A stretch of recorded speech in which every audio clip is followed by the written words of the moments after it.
একটা চাঁদপুরা নামের এক ছোট্ট গ্রামে বাস করত এক কৃষক পরিবার। বাবা রমেশ, মা শিলা আর তাদের একমাত্র মেয়ে পিঙ্কি। মেয়েটি দেখতে যেমন মিষ্টি, তার মনটাও ছিল তেমনই সরল। কিন্তু দুঃখের বিষয় হলো তার মাথায় বুদ্ধি ছিল খুব কম। গ্রামের সবাই যখন তখন তাকে বোকা বানিয়ে দিত। একদিন বাড়িতে একা কাজ করতে করতে পিঙ্কি আপন মনে ভাবছিল, মা আজ আমাকে ভাত রান্না করতে বলেছে, ভাত হয়ে গেলে চট করে সবাইকে খেতে দিতে হবে, তার আগে থালা বাসনগুলো ধুয়ে নিই। এই সময় পিঙ্কির মা শিলা ঘরে ঢুকলেন আর পিঙ্কিকে ডাকলেন, মা, পিঙ্কি, ও পিঙ্কি। কি মা, ভাত কি ফুটেছে? না তো, এখনো তো ফুটেনি। পিঙ্কির কথা শুনে শিলা উনুনের দিকে তাকিয়ে অবাক হয়ে গেলেন। এ কি, এতক্ষণ লাগছে কেন? উনুনের দিকে তাকিয়ে, হাই আমার পোড়া কপাল রে, হে কি করেছিস তুই? কেন মা, তুমি যখন ভাতের হাঁড়ি চাপাতে বলেছ আমি তো তখনই চাপিয়েছি। উনুনে আগুন না দিলে জল কি নিজে ফুটবে? এমন বোকা মেয়ে নিয়ে আমি কি করি? সামনের মাসে তোর বিয়ে, শ্বশুরবাড়ি গিয়ে যে কি করবি কে জানে। যেই ভাবা সেই কাজ। পরের মাসে ধুমধাম করে পিঙ্কির বিয়ে হয়ে গেল পাশের গ্রামের রতনের সঙ্গে। নতুন শ্বশুরবাড়িতে গিয়ে পিঙ্কি পড়ল দারুণ মুশকিলে।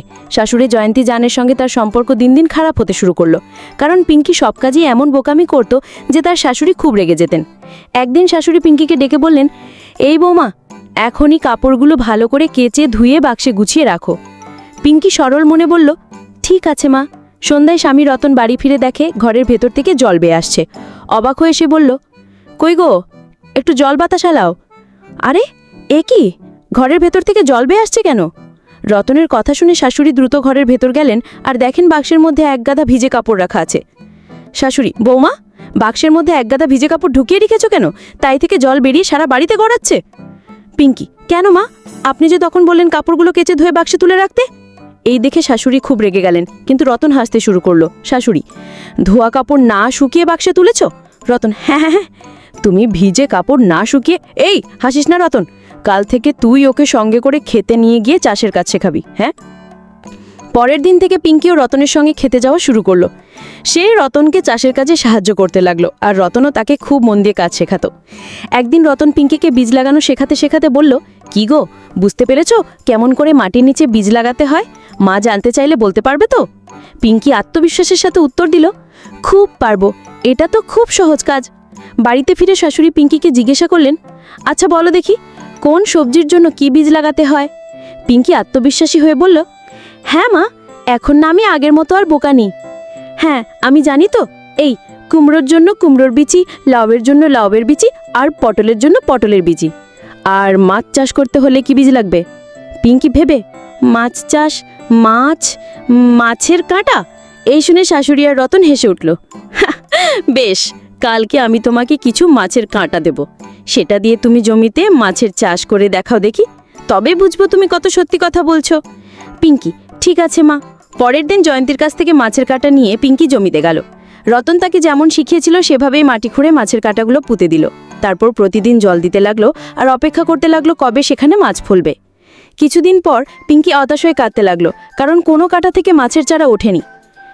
পিঙ্কি, একই, একটি কাঁটা থেকেও তো মাছ গজায়নি, এবার আমি কি করব? হতাশ হয়ে পিঙ্কি আকাশের দিকে তাকিয়ে সাহায্য চাইল। হে ঠাকুর, হে ভগবান, আমায় বলে দাও আমি কি করব। এই সময় একজন বাবাজি সেই রাস্তা দিয়ে যাচ্ছিলেন। পিঙ্কিকে কাঁদতে দেখে তিনি তার কাছে এগিয়ে গেলেন। বাবাজি বললেন, কি হয়েছে মা, তুমি এভাবে কাঁদছো কেন? আমি খুব বিপদে পড়েছি, খুব বিপদে পড়েছি। বুঝেছি, তুমি চিন্তা করো না মা, আজ বাড়ি যাও, ঠিক 7 দিন পরে তোমার শাশুড়ি মাকে নিয়ে এখানে আসবে, তখন সব ঠিক হয়ে যাবে। তবে আমার কথা কিন্তু বাড়িতে কাউকে বলবে না।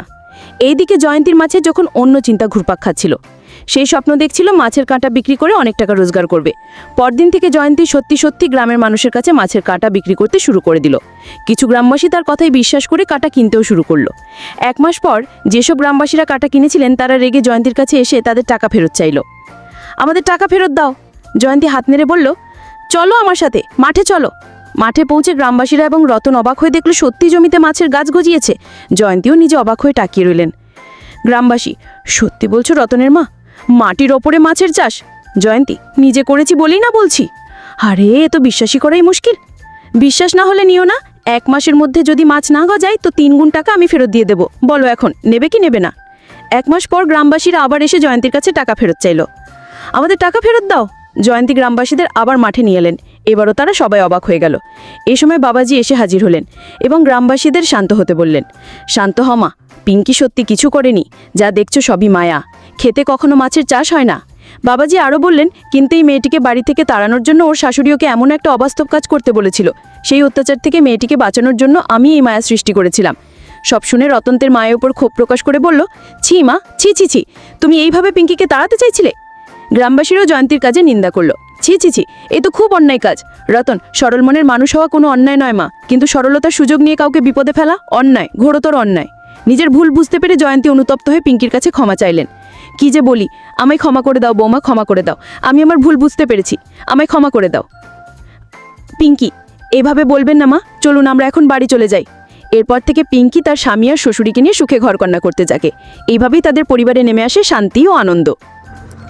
ভিডিওটি ভালো লাগলে লাইক, কমেন্ট, সাবস্ক্রাইব করুন।